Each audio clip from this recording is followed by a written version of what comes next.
right. So as we talked about, we're just getting into 2025, and not many bands are releasing albums right now, but we do have one that we're going to do a spotlight on for you this week. It comes from a band called Paleface Swiss. You may or may not have heard about this band, but if you haven't, you're probably going to be hearing a lot about them in the coming months. So get ready. The album is called Cursed. It is 9 songs, 28 minutes. I call it new metal infused deathcore. Yeah, that's fair. From Zurich, Switzerland. Man, Switzerland puts out so many good bands. Like, it's ridiculous. And yeah, like, it's really ridiculous. But anyways, I think it's worth noting that their name is it's Paleface. I think there was one of those copyright situations, because if you go back to their older music, they were just called Paleface. Yeah. So I think it's kind of like the Kublai Khan Texas thing. And where it was Ghost BC for a while there. Now they're officially just Ghost. But so they're Paleface, and I will probably just refer to them as such throughout the rest of this. But for legal purposes, they are Paleface Swiss.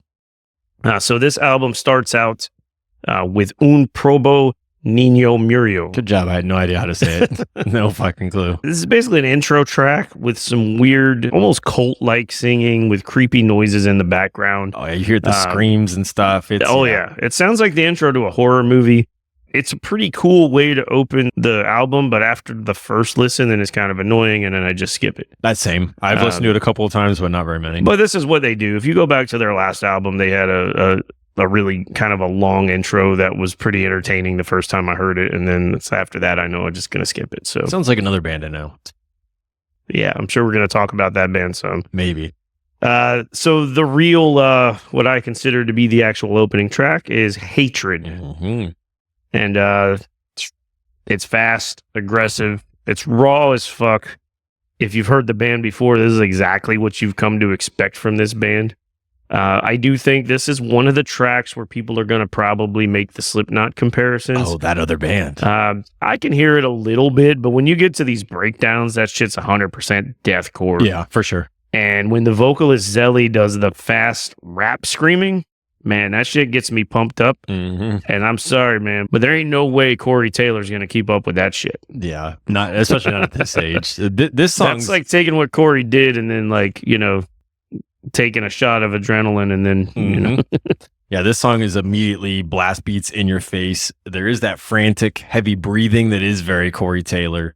As the song kicks in, you mentioned it, you can't help but think about early Slipknot, but it's in the best way possible, and they do it in their own way, too. They put their own spin on it. There's an evil-ass laugh and some scat vocals later on that were really cool. It's a great opening track. Yeah, they're really bringing in the new metal, and I mean, I think that's always kind of been in their DNA, like kind of in the background. But you know, admittedly, the other stuff is a little bit more Acacia Strain and less Slipknot. So yeah, they're moving in a different direction, and this album it's divisive so far, to say the least. The next track is "And With Hope You'll Be Damned." There's definitely some nice groove infused into this one, and I'm not mad at that at all. What I do hear in this track, though, is not Slipknot influence. I hear a strange influence, which is King 810. I don't know how many people are familiar with them. Yeah, The music and the kind of rappy delivery and the vocals and just kind of the eerie atmosphere that's going on with the song definitely reminds me of King 810. I'm not super familiar with a lot of their stuff, but I know one of their albums really well. You're talking about like the spoken word vocal type throughout it? Yeah. Yeah, definitely. Overall, this is just a good angry song for when you're feeling a little bit nihilistic. Yeah. There's a big stank face breakdown. Man. Oh my God. It's a solid track. They don't fuck around with the breakdowns, man. No, they don't. Don't you ever stop. Those breakdowns. This one's probably as close to the older Paleface sound as you're going to get on this album. And I'm not even saying that's a bad thing, but this one's a little bit more of a straightforward ass beater, not super experimental as some of the other songs on the album. We need a good ass beater on every album. This is an ass beater. This, man, you got the scat vocals again, and it's such an interesting mix with it being done over brutal drums and huge breakdowns. I dig this track. So the next track, bear with me, I got a lot to say on this one. Hard left-hand turn here. So the next track is called Enough, with a question mark. This track, I love this song. This one's funny because It's one of the tracks that people are really hating on, but the song itself is targeted at those haters. And they don't get it. Zelly is directly addressing his haters in a rap-infused diss track. A good example of this is when he says, "I fucking hate you haters." Well, hold on. That makes me one of you too. But hey, there's a difference between us because I'm not nearly as tough as you. You are tall and bang on your chest, and you only listen to aggressive music, and I'm sitting here and I'm singing about my feelings. He goes on to say, "I don't want any of your attention, and I don't want any more of you at our shows," before they stop and they bring back the classic heavy sound, the one that the haters are all crying for. And then he screams, "Is it enough? Is it enough for you now?" Definitely do yourself a favor. Read all the lyrics to this song while you're listening to it. You're going to get a good laugh. It's, to me, kind of funny and ironic you love this so much. This is the Ronnie Radke attitude right here. It really is. Maybe it's just done in a different way that you like. It's the same attitude, though. That's interesting. And I can't say that you're wrong. So I'll just, I'll take that and reflect on it. I love it all. Before he's got that huge call out in this track too. Let's give them what they want when they go into the old school sound. It's fucking awesome. Yeah, I love it though, man. He's basically a great track. Calling them all crybabies, and he's you know, "Oh, I'm a pussy because I sang for a few seconds on a song." It shows some of the diversity here too. You know. Yeah. So. Oh yeah, and the actual track, like the way it sounds. I mean, let's not get caught up just in the lyrics. I mean, it is a hard left turn sound wise. It goes into like like trap beats and rap. Yep. And then midway through the song, like Justin said, there's a little call out, and then they take it right back, and it gets really heavy to close it out. So exactly. After this track, we get into the track "Youth Decay," and we're going back all the way. We're going fast and heavy. God damn. This one definitely has a little new metal bounce to it too, though, which I personally love. And what's that? Oh man, this pussy is singing. Oh man, what a soft ass little bitch. Yeah, but this is pit spinning goodness here, man. This is gonna be great when they play it live. I love the melodic chorus too. But the highlight of the track for me is when it takes off into the solo. It was completely unexpected and awesome. This is a standout track on the album. Yeah, I agree. Solo definitely caught me off guard as well. And we take another interesting turn here. Next, we get into My Blood on Your Hands. God. Shortest song on the album. It's one of the most intense. It's like just under 2 minutes. Yeah. Starts out basically a cappella with just Zelly screaming to a single beat. And then the music, but no, because there's a stomp and a snap to it. Yes. Yeah, that's what it is. Yes, you described it better than me. And it's just him screaming over it. The music finally kicks in, and like at the 1 minute and 20-second mark, we get one of the weirdest vocal noises that I've ever heard. Oh, that snarl. I was going to ask you, Justin, like, how do we even describe that? Oh, it's so sick. I loved it, man. It was nasty. I know the animal noises are getting a little bit played out, but this is man, you can't hear that and not be like, oh. This song is going to play great live. I have to get a ticket to that show. Yeah, man. Here, man. God damn, that song was cool. Love Burns is the next one. This is definitely one where I can hear a little bit of Slipknot influence as well. Honestly, though, it's not as prevalent as everyone's making it out to be, but I hear it. You know, I'm sure these guys listened to that stuff when they were growing up.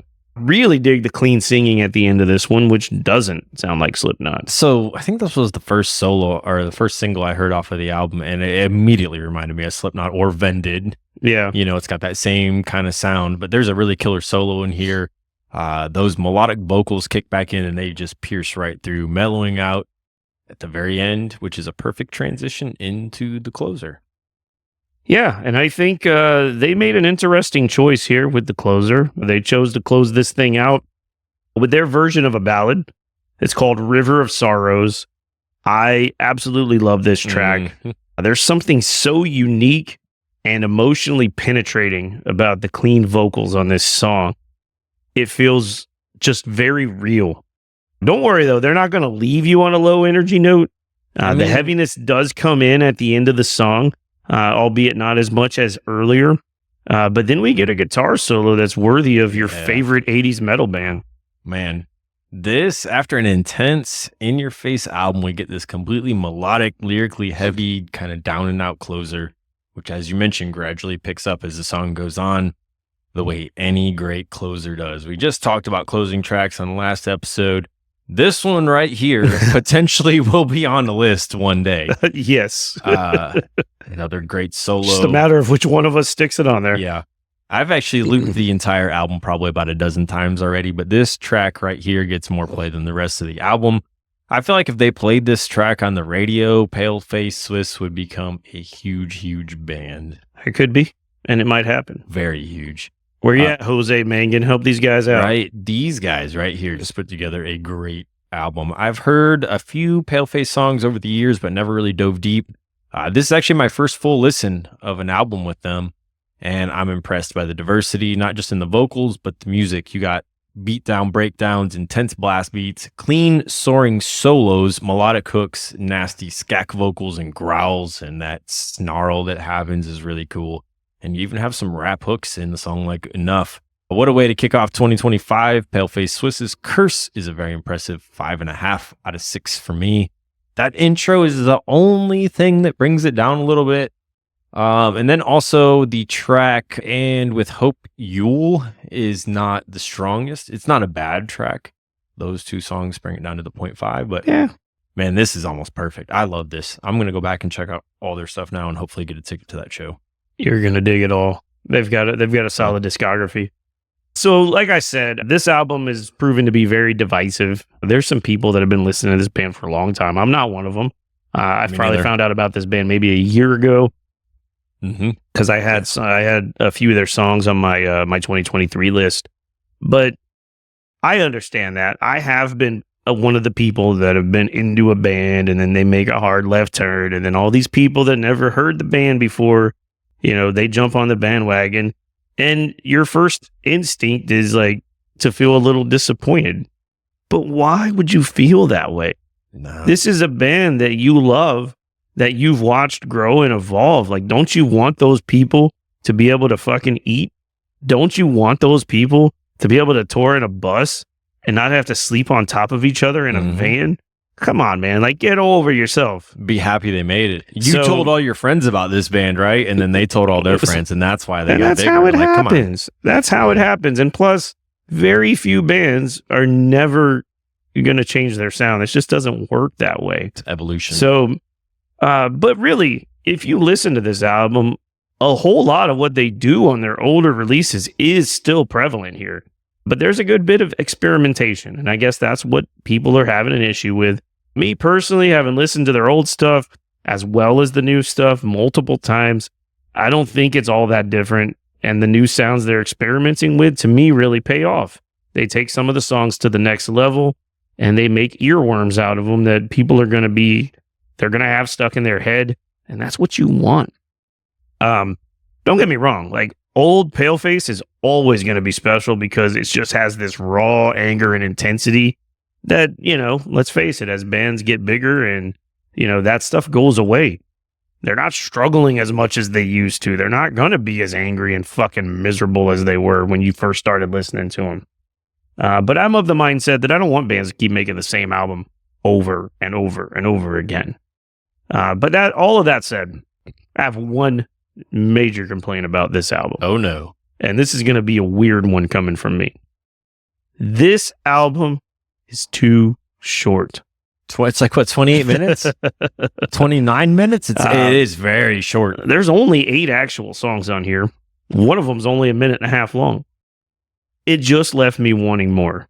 And I suppose that is a good thing. That's probably why I've looped it about a dozen or more times, man. Like, I am hopeful that maybe there's another half of this thing that's already been recorded that maybe we'll see the light of day sometime this year. Yeah. By the way, we're recording this the day after it came out. So when I say I played it a dozen times, it's significant. Yes, for sure. And he's saying that because he has no idea when I'll actually get this out to everybody to hear. Hopefully soon, guys. But yes, this album caught me by surprise, like it did many people. It blew me away. Yeah, I am aligned with Justin. This is a great way to start out 2025, and for the same reasons that Justin stated, as well as it being a little bit too short for me, It's a 5.5 out of 6. Yeah, I will be surprised if this is not in my top 6 at the end of the year. I know there's we talked about a lot of albums that are coming out that are going to be good. This is a good way to start, though. And River of Sorrows, I'll be shocked if it's not in my top songs of the year. Yeah. Like, honestly, I don't know what it is. That song just blew me away. Whatever you're seeing online, listen to it, don't listen to it. But check this band out and form your own opinion. That's what I would say. Haters. And base it on the music. The haters. Base it on what you hear. These guys have put together a really solid album. If a band has a lot of haters, they're doing something right. Yeah. Honestly. So. And I'm going to see this band in March, and hopefully Justin's going to be there now. I got to get a ticket. And I cannot wait. So Paleface Swiss, Cursed. Go check it out.